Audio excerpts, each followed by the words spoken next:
Hybrids are growing like crazy, not just in the United States, but all around the world. And this is putting a lot of fear into the market and into a lot of people that have been following electric vehicles very closely. Are electric vehicles becoming irrelevant? Are hybrids the new technology? So we invited Sam Corris from ARC to help us understand what is happening out in the market. How does Wright's law impact the competition between hybrid vehicles, ICE vehicles, and potentially even ICE vehicles? And so let's go ahead and get started with the conversation. I think Wright's law is such a powerful tool, but then there's so many nuances to it that make it interesting. Right. And just knowing something's going to decline in cost doesn't give you a crystal ball into how the market develops. It can say this technology is going to be viable, but it doesn't tell you that customers are going to have range anxiety and need 100 miles of range before they'll touch an EV, right? So that's something you need to touch on. So maybe very high level, Wright's law. It states that for every cumulative doubling, you get a fixed % cost decline. So for the auto industry, this has been roughly 15%. For every cumulative doubling, the cost of a car has come down 15%. And this is held over 100 years, which is pretty crazy. So if you look at the Ford Model A and you look at the equivalent today, what was the Model A? It was like a rinky-dink little car. It had almost no horsepower, I think 8-ish, and it could go up to 30 miles an hour. What is that equivalent today? It's equivalent to the rickshaws we see in India. And if you look and you do inflation adjusted, Wright's law holds over 100 plus years to get you there. But then this gets to the first intricacy, I would say, of Wright's law, which is it's great that you can forecast and you say, wow, we can have an 8 horsepower car that's going to cost $2,000 100 years out. But that's not really useful. So you need to performance adjust in some way. And this is interesting to do for vehicles. One way that we went about it for gas powered cars is doing it on a dollar per horsepower basis. And you can argue, is this the best way to do it? Is it not? It actually holds, again, quite well over a century for looking at Ford's vehicles and price adjusting on a dollar per horsepower basis from Model A through Ford Fusion today. It gets you quite close there. But then you go to an electric vehicle and you say, is dollar per horsepower the right metric, or what is the right way to evaluate this? So before we go down that, those are like certain intricacies in just doing that. I'll go to the second interesting point here, which is that for Wright's law, you can do it on individual components, but those individual components tend to trickle up and match whatever is done at the highest level. So it's like for automobiles, it's 15%. And you could do it for each individual part. And you're like, wow, this is great. I'm understanding doors and hinges and all of this.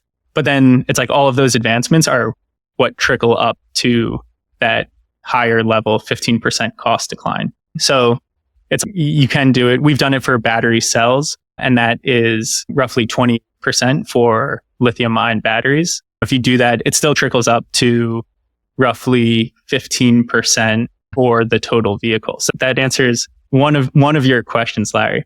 But then that's a brilliant answer. So that really gets me to understand that change. And yeah, that clarifies it a lot. Sorry, carry on. Yeah. Okay. Now intricacy number 3, which is how can that be possible?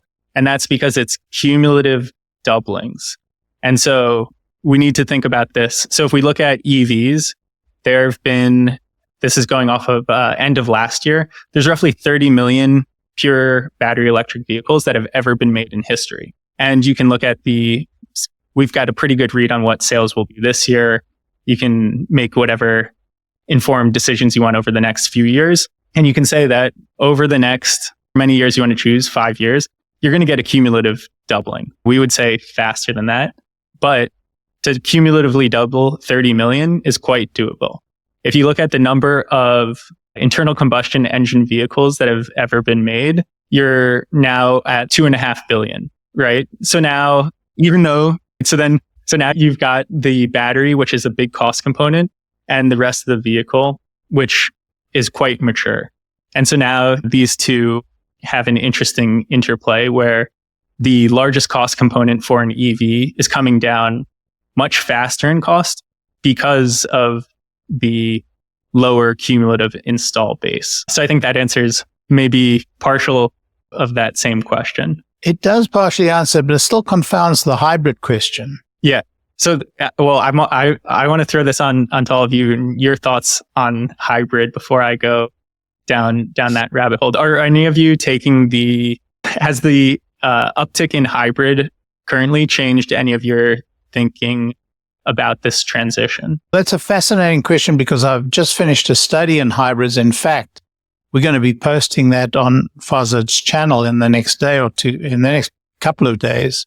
It's recorded. It's in the process of being recorded. And one of the interesting factors is that in terms of hybrids, I regard them as a sugar high. They're really answering this question, this anxiety about range on the one hand, where we haven't done a great job of educating people just how superior the Tesla ecosystem is as far as range is concerned, because people have bought the cheaper EVs and the short range EVs have had really terrible experiences. Jim Farley famously tried to drive across the country in a Mustang and soon realized just what a fool's effort it was. But on the other hand, even Tesla drivers, some Tesla owners are not aware of just how convenient traveling across the road across country is. I had somebody for dinner last night whose wife has a Tesla. He bought a hybrid because he's worried about the range.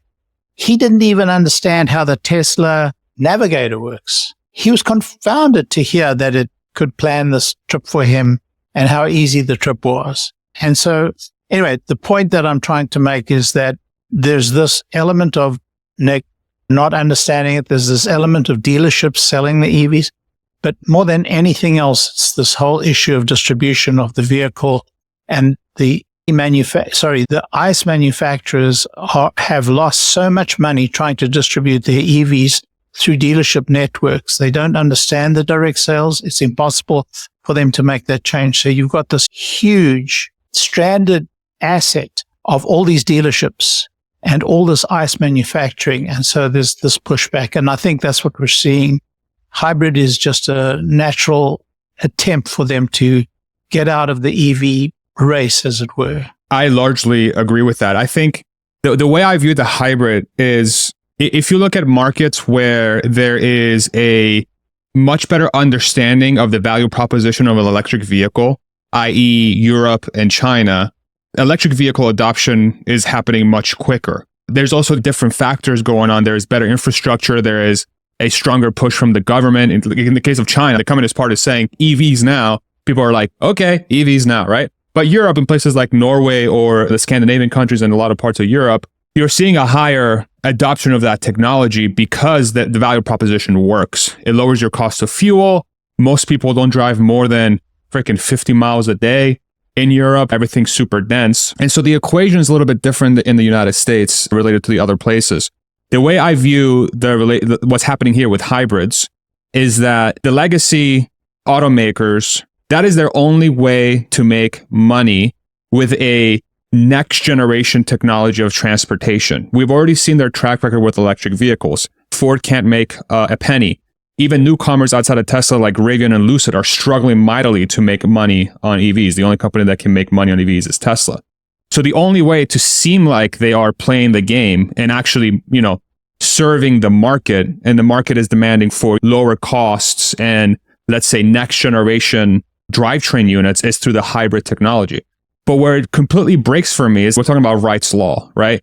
Wright's law is, as you get better and you become, this is my primitive brain way of thinking about it. As you get better with the technology, it becomes cheaper. Hybrids just add complexity to the system. So I don't even know if hybrids can write down the Wright's law curve, because now you're adding a secondary form of propulsion in a lot of ways. You're just adding more complexity. You're adding additional steps to the assembly line. It's just these companies have trapped themselves in this type of manufacturing process, and they don't have the culture to break away from it or the expertise to break away from it. So for me, and I can't get this image out of my head. I read on X like a few months ago, hybrids are like the VHS DVD combo players. Y'all remember those? Where people were struggling to move away from one thing to the other. And so there was a huge market for these combo players. That's what the hybrids feel like to me. Because it's still a gas car, y'all. Yeah, right? It's still a gas car. It just has this additional thing on top of it. Yeah, that was a little ranty, but that's how I view the equation. I'll throw it to Hans before we go to Sam here. I think that looking at it cumulatively and globally is the important thing, and then looking at it long term. So I think that the US market specifically, because we have lower fuel prices and we drive further distances, like those two factors make that range anxiety piece a lot bigger here than it is. I think South Korea is one of the only other places that feels range anxiety the way that we do here in the United States. The US and South Korea are really not that big of an auto market globally when you look at all things considered. And so we may be laggards in the adoption, but I wouldn't look at the trends that we see here in these markets as really the dominant market trends globally. So when you do look at dominant global market trends, it is for higher fuel costs and shorter travel. And I think that's going to push the majority of the auto market really in the direction of EV. And we might see a distortion for a while with hybrids, that it is going to create a bubble for a period of time that kind of is able to, like you said, here in the United States, it may be a bubble that is relatively sustainable because we have both the powerful interests of all these legacy automakers and all their dealership networks, which there's a lot of political power that is entrenched in auto manufacturing unions, dealership unions, and then just the auto companies themselves. So yeah, maybe that's a thing that is able to persist for a while. But when you look at the rest of the world, I think that the Wright's law for BEVs compared to hybrids operates because all of the parts of the hybrid that are not really benefiting from the accelerated rate of cost cutting from EVs is going to just make them economically unviable on a global basis in roughly the same amount of time. It might take a few extra years. We may be shifting 5 or 10 years worth of global adoption on a small percentage of the overall market. That's how I think about it at this point in time. Yeah. All right. As far as keep me on track here, there's 3 things I want to tackle. First, we'll go the Wright's law. You got 30 seconds. Then we'll go why hybrid, and then the third will be sustaining versus disruptive innovation. And so on the Wright's law element, I think an easy way to frame it is the reason that pure battery electric vehicle is on a unique curve here is because of that cumulative doubling and the battery, it being the largest cost component, right? So it's, wow, this is new. You're right. 20 to 30% of the vehicle is coming down a steep cost curve than what's been in place. For hybrid, it's what is the cost of what you're adding? And does that actually move the needle? The answer is not really. Does it give you better gas mileage? Certainly. So it's like that from that element, it's great. But is this going to change the ability of an internal combustion engine to lower costs dramatically? I would say no. Then on the why hybrid, to me, it makes sense, right? It's like, why? I just picture myself. Anyone who's buying a gas car, so what are you doing? Wake up. At least get a hybrid. So it's, if you're scared of EVs, at least get a hybrid. You look at the numbers too. It's not hybrid versus gas. It's not hybrid versus pure electric. It's everything versus internal combustion. And the internal combustion engine is losing out. And so hybrids are eating share of internal combustion engine. And if you look back over the past 10 years, pure electric is eating the share of hybrid. And so to me, that's a very easy way to frame it and ties into the third point here, which is the sustaining versus disruptive innovation. And this was probably in the 2016, 2017 time period where I feel like this was a in vogue conversation to have, which is Tesla disruptive? Are battery electric vehicles disruptive. And the standard tagline was, as soon as XYZ major automaker decides to do this, they're going to be dead in the water. And I think time and time again, we've seen that is certainly not the case. So it's, at least in my mind, it's very clear that there is, beyond just the electrical engineering, which is different, Teslas are software-defined vehicles, and that is disruptive to the mechanical engineering basis of internal combustion engine vehicles to date. And so this is fundamentally different. And then maybe ties into how do you define performance for a battery electric vehicle, given that it is becoming more and more software defined. So I think my big summary here, I think we look back in 3 years and people go, oh, at one point in time, people were excited about hybrids. I think that's an illuminating set of points. And I think it definitely supports my general thesis that we're at a sort of sugar high. But I want to eliminate a few misconceptions about hybrids. Firstly, hybrids are not exceeding sales of EVs as much in the US as they are in Europe, but more particularly in China. The growth of hybrids in China in the last year has been literally explosive. The growth of EVs have been fairly good, fairly solid. A lot of it all in Tesla and in the direct competitors to the Tesla particular vehicles. But the growth in hybrids have been quite explosive. And what we see is that Europe, which has had good hybrid growth, and China, which has had very high hybrid growth, both are in a severe crisis of dealership. So in China, dealers lost $20 billion collectively in the first 7 months of this year. $20 billion collectively. That is not nothing. That's a huge amount of money in China. In Europe, we have a situation in Germany where the OEMs are about to cut out the dealers completely from the sales process and just pay them some sort of commission. So both those very powerful lobbies, just as the dealership lobby here is very powerful, are really in a death spiral, literally a death spiral.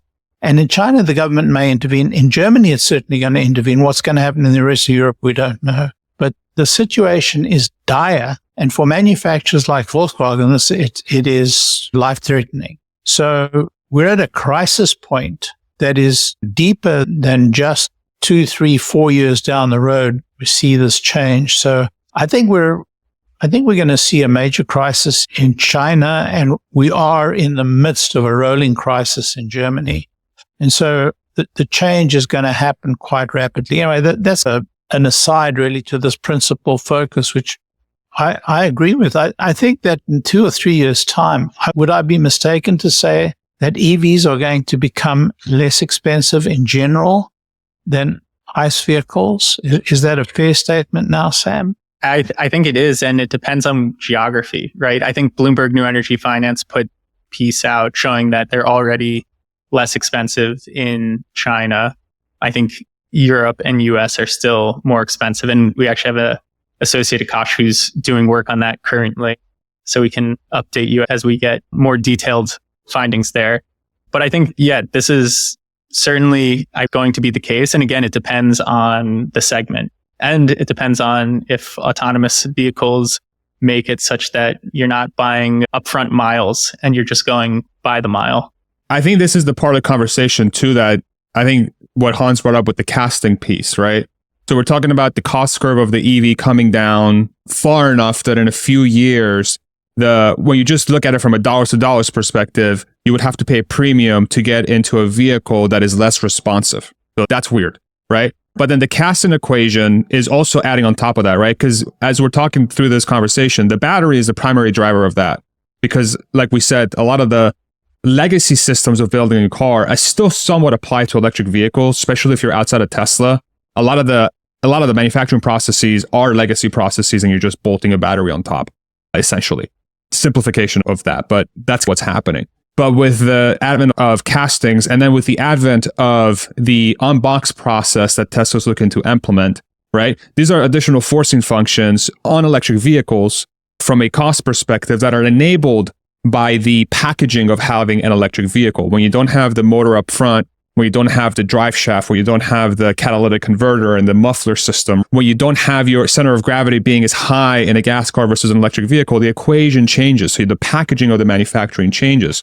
So how does that play into that cost cutting? Are you guys looking forward, say 3, 4, 5 years down the road with unboxed and castings like Hans said, to see if the curve will be even steeper than that 15% for every doubling? I would love to hear your thoughts there. Yeah, I would say typically what we see, even when we hear like crazy breakthroughs, typically the curve does not get steeper, but it can lead to, again, change in the cumulative doubling pace, right? Like if it's enough of the vehicle that it fundamentally changes it, but it's even. So you bring it forward. You bring that forward. Yeah. Yeah. Right. And it's like, yeah, and I would say it's even for, and this was very surprising to us. We were doing modeling for SpaceX and like reusable Falcon 9 and all of this. And we're like, wow, I wonder if this is like a completely different curve from all of the history of like rockets in the past. And it's not. It's still following the same Wright's law curve. How should I put it? Since it's not time-based, you need someone to do it, right? And so it's people think and they hear Wright's law and they say, oh, this is destined to happen, when that's not the reality. It's what makes Wright's law a reality is thousands of people working insanely hard to stay at that frontier, right? There's no Multiple guarantee. breakthroughs. Yeah, exactly. And people say it's impossible. And then people work really hard and stay up and sleep in the factory if they have to. And then they figure it out. And it's okay. Wow, this is great. And it's not destiny to be on that. And I think that's the other learning here is just because one person can do it doesn't mean everyone can do it. This is at the frontier and the best can stay on that curve and can push it forward. But just because, say, Tesla is doing it, if there's not free tech transfer and equal execution at everywhere else, it doesn't mean that other people are going to match that cost curve. One of the elements that really drives home the importance of is, because you said it, obviously it's cumulative doubling, it's production based, it's not time based. And so you can have things not trans into time. I'm just thinking about a specific technology like the batteries, for instance. We've seen a rapid acceleration. Now you're seeing, I think you said the learning rate was 28%. Is the time rate of cost reduction of batteries accelerated even beyond that 28% rate? And the reason I ask is because I would expect it to be greater, simply for the reason that the applicable market of batteries is much larger than automotive. And you can achieve greater production doubling speed in that significantly expanded market than if you were only doubling within automotive. Yeah. So it's, if you look at the battery cost decline curve on an annual basis, let's see, the screen's mirrored here, but it goes like this, right? It's like coming down as consumer electronics really take off. And then it's okay, everyone's got an iPad, a computer and everything. And then costs go flat. And that was roughly the 2015, it's probably earlier than that. That's probably like the 2012, I would say, time period. And that's when you got a lot of reports and they said, wow, we're never going to get to $100 per kilowatt hour.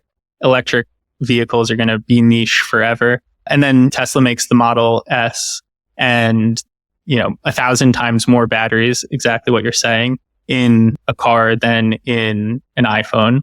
And so all of a sudden there's a huge amount of demand and then costs start dropping again for batteries, right? If you look on that on a cumulative doubling of battery, it's a straight log line. And so that's why it's important when you're doing the Wright's law side is you need to be able to forecast demand to some extent and tie that back into time. Otherwise, you can say a cumulative doubling is going to lower costs, but if you don't know how quickly that cumulative doubling is going to happen, then that leaves you one step short of being useful. I know that very few people mark this moment, but in 2014, Tesla, this couple of $100 million company, announced a many multi-billion battery factory that they were going to build in Nevada. And everybody laughed at them because they projected 500,000 cars being sold by 2018 based upon this battery factory. I think that was the moment. That was the critical moment in this whole revolution. And very few people have marked that, but we would not have got that doubling without that factory. And it was a literal doubling, right? Like they were literally looking to double the battery production capacity, global battery production capacity, so that they can make that happen. Go ahead, Hans. I see you came off mute. Yeah, I was going to say, I think it's 35 gigawatt hours was the nameplate capacity they were looking for at the time. And that was roughly global capacity. And then Elon went on to say, and we're going to have to do orders of magnitude more than this in the next couple of decades in order to transition the world to sustainable energy. An idiot. Real. Well, this is a debate that we've been having, but it's in my mind, I'm semi-prepared to say mission accomplished on battery cost declines. That's no longer, I don't think that's a limiting factor anymore. We've got batteries. That's no longer a limiting factor, which was for a while. And now we've got extremely cheap batteries. You've got other OEMs pulling out. So it's like prices this year are probably artificially low relative to what you would have expected. But I think execution is now more of a limiting factor than actual battery costs. And so to me, this is a change. This is really a changing of the guards in a sense, because it's like, all right, it's time to look at something new because we've crossed this off the list. What you're saying is that Jordan needs to find a new limiting factor to report on. I love Jordan's videos are gold mines. Yeah, they really are amazing. He's but incredible. I'd like to say one thing about this whole conversation, that the genius move of building that factory was matched by another genius move that everybody thinks was a terrible move. And that is the very aggressive price cutting by Tesla. Everybody said it was a terrible move, and everybody was, and of course the portfolio managers were very negative. One portfolio manager, but absent that reduction price, we're not going to get to the volumes that we need to get the doubling to happen yet again, and to get the price down to where it becomes at the end of the game. And as much as we felt the pain as shareholders when Tesla took that step and didn't understand what they were doing, now it's becoming so much clearer what they did. It was the second great genius move. I also think from a competitive standpoint, it's interesting. And again, I'd make the comparison to SpaceX and Tesla here is people saw them do it and said, wow, this was extremely difficult. They broke through. Now we can follow. But that's not the reality, right? The reality is, okay, now you've got a car manufacturer at scale making a extremely compelling vehicle for, I'll say Model Y, $48,000, and you're coming in and you need to start at premium. And so if your premium vehicle is not better than the $50,000, that's a very difficult starting spot. And that's why I think we're going to see a very dramatic price drop in the coming year from Tesla. Very dramatic.